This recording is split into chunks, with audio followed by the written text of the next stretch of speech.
What's up, y'all? Jay from Jay's Lawn Service here. Today we are doing a review on the Scag V-Ride 2 zero-turn lawnmower. This is the 52-inch version with the Kawasaki engine. The first zero-turn I had was the 52-inch Scag Freedom Z. The Scag Freedom Z I had was a sit-down mower meant for large residential, small acreage, and light commercial work. I used my Scag Freedom Z for large residential, small acreage, large acreage, heavy commercial, and whatever else I had to put it through to get the job done. I knew it wasn't meant for heavy commercial work, so I began looking for a commercial grade mower that could handle that type of work. I knew I wanted to stay with Scag because even though the Scag Freedom Z wasn't meant for heavy commercial work, as long as the blades were sharp, it always displayed excellent cut quality. I watched YouTube videos, read reviews, and researched other Scag zero-turn mowers. The word efficiency kept coming up about the Scag V-Ride. It didn't take long before I was convinced that my next zero-turn mower would be a stand-up version. When I saw the Scag V-Ride 2 at my local dealer, I was in love. It became the dream mower I would fantasize about. Well, as Richard Faint says, thoughts become things. If you can see it in your mind, you can hold it in your hand. After over 200 hours of operation, I'd like to share with you some of the features I do like about the Scag V-Ride 2 and also some of the features I don't like about the Scag V-Ride 2.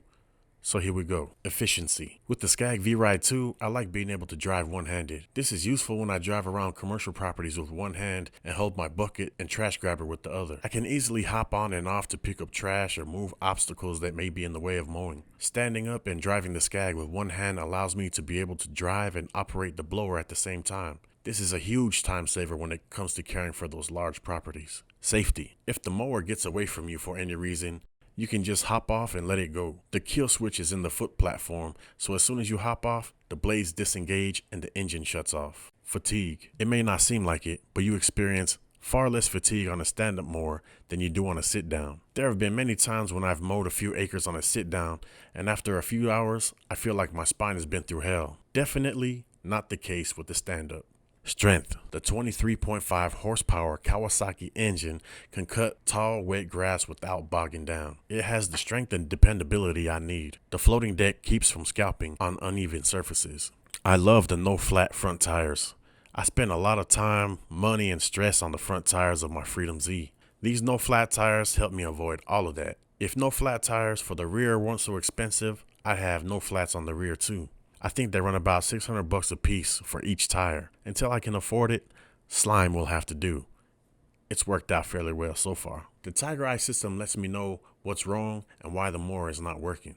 It takes away all the guesswork and helps you identify potential issues from the operating position. The mower has convenient tie downs if you're into that sort of thing. So far I've been running my trailer like this and I haven't had any problems. As long as the emergency brake is on, the mower shouldn't move much. The big comfortable pad. This was one of the things I was worried about. I wasn't sure it would stay comfortable with my big ass sticking my knees into it every day. But it hasn't worn out yet and it's still a comfortable ride so far. You can take the pad off for easy maintenance access to the reservoir. The blades are also easy to change. Blade change coming in a future video. I'm exactly 6 foot tall and about 255 pounds, and I've had no issues with the foot platform. The spring-assisted foot platform is very sturdy, and it's extremely comfortable to stand on. When you're out there and you're really getting after it, you really test the strength of the foot platform. It continues to be sturdy and comfortable for me. It has an 8-gallon tank that allows me to refuel less often.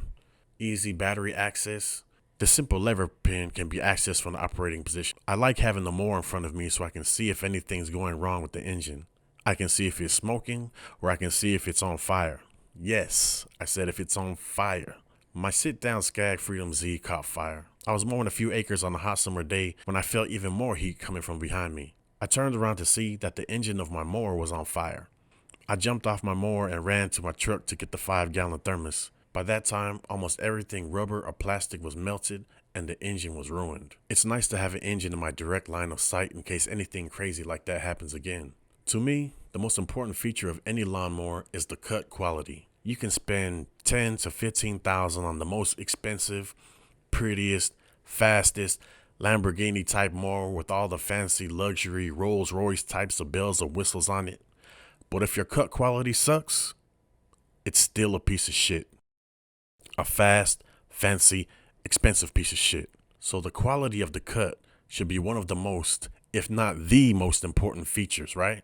The cut quality on the Scag V-Ride 2 is outstanding. Many professional lawn companies in my area use Scag for that exact reason. The cut quality is one of the features that I am most confident about. I would put Scag's cut quality right up there with some of the best in the business. Now let's take a look at some of the cons. Safety. There are a lot of safety features built into the V-Ride 2, but it still has some safety issues to consider. If you are driving along and you let go of the controls, you can flip over the front. This is especially dangerous when you are going fast. If you are mowing and your hands unexpectedly come off the controls, the unit will stop immediately, but your forward inertia will keep going. If you're not careful, your body will go right over the controls and onto the engine. When you first start using a stand-up mower, you will use muscles in your legs that you're not used to using, and you may be a bit sore at the end of the day. It's really no big deal though, because it only takes a week or two before your legs become accustomed to it. After that, it's all gravy. While stand-up mowers are great for commercial work, they aren't so great for jobs with large acreage. Even if your legs are used to a stand-up mower, you will be sore if you're out there trying to mow 10 to 20 acres in one service standing up. On large jobs, I've lost knobs for my pad and for this part right here. The vibrations will work those knobs off, so you have to remember to check them consistently. Now why the hell would they do this? It's supposed to be a cup holder, but my son uses it for a trash can. A cup or a bottle of water is not going to stay in there. Believe me, I've tried.